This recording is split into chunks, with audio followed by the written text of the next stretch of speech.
অন্তত আরও ২ থেকে ৩ দিন সারা দেশে বৈরী আবহাওয়া বিরাজ করার পাশাপাশি থেমে থেমে বজ্রসহ বৃষ্টিপাত ও কোথাও কোথাও ভারী বৃষ্টিপাত হতে পারে বলে জানিয়েছে আবহাওয়া অধিদপ্তর।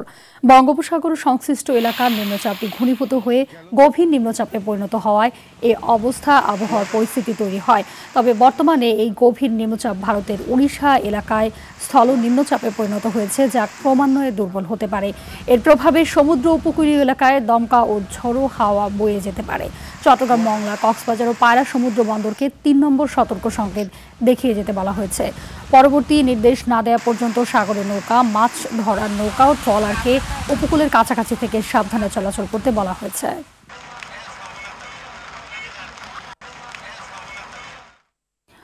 এ বিষয়ে বিস্তারিত জানাতে রাজধানীর আগারগাঁও আবহাওয়া অফিস থেকে সরাসরি যুক্ত হচ্ছেন সহকর্মী এ আর বাদল। বাদল, জানাবেন যে চলমান আবহাওয়া পরিস্থিতি নিয়ে সবশেষ কি তথ্য রয়েছে আপনার কাছে এবং ঢাকার কি অবস্থা?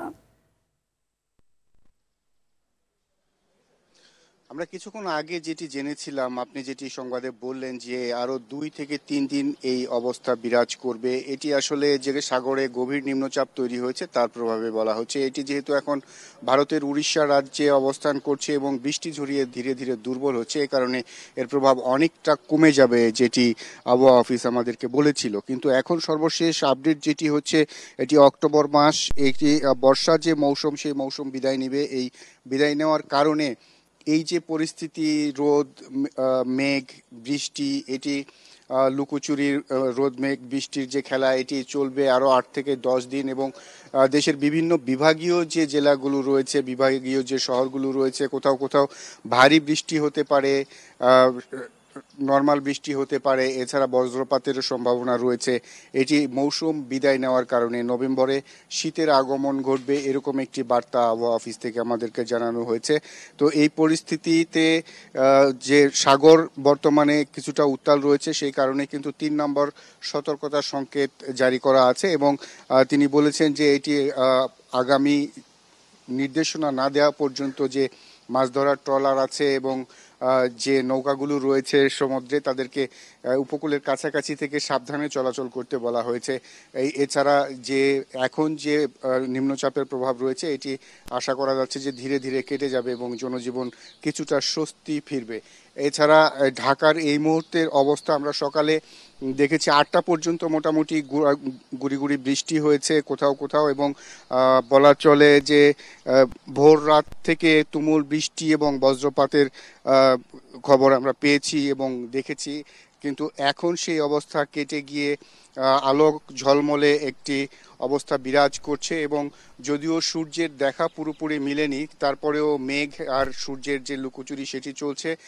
এই কারণে আপাতত একটু ভাবসা গরম আমরা অনুভব করছি। কিন্তু এখন পর্যন্ত সকাল 8টার পর থেকে কোথাও বৃষ্টি লক্ষ্য করিনি, কিন্তু একটি গুমোট ওয়েদার বিরাজ করছে এই ঢাকা শহরে। হাবিবা। জি, ধন্যবাদ আপনাকে। দর্শক, আবহাওয়ার এই মুহূর্তের অবস্থা জানতে পটুয়াখালীর রাঙ্গামালী থেকে সরাসরি যুক্ত হচ্ছেন সহকর্মী আইয়ুব খান। আইয়ুব, জানাবেন যে রাঙ্গামালীতে আবহাওয়ার সবশেষ কি পরিস্থিতি রয়েছে? জি, আপনাকে ধন্যবাদ।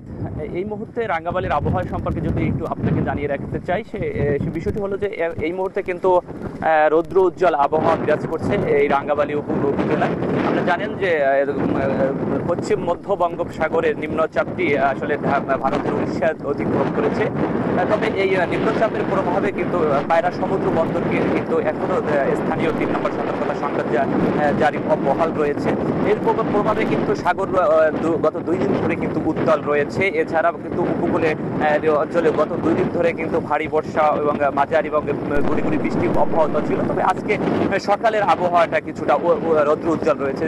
তবে আবহাওয়া অফিস বলছে যে আরো 2 থেকে 3 দিন বৃষ্টি অব্যাহত থাকতে পারে। তবে আপনার মাধ্যমে একটু জানিয়ে রাখতে চাই যে আসলে এই সাগর নিম্নচাপ সৃষ্টির ফলে কিন্তু সাগরগামী যে জেলেরা রয়েছে, মৎস্য ট্রলারগুলো রয়েছে, আপনারা জানেন যে সামনের 4 অক্টোবর থেকে অক্টোবর পর্যন্ত নিষেধাজ্ঞা জারি করেছে সরকার। সেই সময় কিন্তু সাগর উত্তাল থাকা সত্ত্বেও কিন্তু উপকূলের যে জেলেরা রয়েছে তারা কিন্তু সাগরে অবস্থান করছিলেন গত কয়েকদিন ধরে। কিন্তু নিম্নচাপের প্রভাবে আমরা দেখেছি গত একদিন আগে কিছু জেলে ঘাটে অবস্থান করলেও পুনরায় কিন্তু আবহাওয়ার অনুকূলে থাকায় কিন্তু পুনরায় কিন্তু শেষ মুহূর্তে সাগর উত্তাল থাকা সত্ত্বেও কিন্তু তারা জীবিকার তাগিদে শেষ সময়ে প্রতিযোগিতা করছেন যে আর মাত্র সময় কয়েক ঘন্টা রয়েছে, সেই সময়তে কিন্তু তারা মাছ শিকার করতে কিন্তু পুনরায় আবারও সাগরে যাচ্ছেন। কিন্তু এই মুহূর্তে জোয়ারের বা যে উপকূলে যে জোয়ার বইছে সেই জোয়ারের পানি আমরা দেখছি কিছুটা বাড়ছে, তবে বাতাসের চাপ অনেকটা বৃদ্ধি রয়েছে, কিন্তু সাগর কিন্তু উত্তাল রয়েছে। জেলেদের সাথে আমরা কথা বলেছি, তারা আমাদেরকে যেমনটি জানিয়েছে যে আসলে এবছরে তাদের মৌসুমের শুরুতে তেমন ইলিশ পাওয়া যায়নি, তবে মাঝ মধ্যে কিছু ইলিশে দেখা দিলেও কিন্তু শেষের দিকে আবারও ইলিশ দেখা দেয়নি।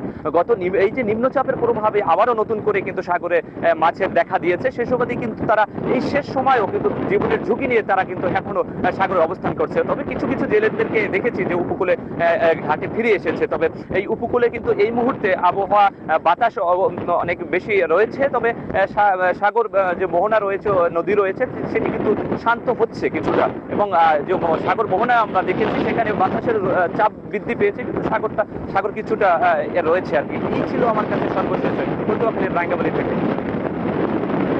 জি, ধন্যবাদ আপনাকে।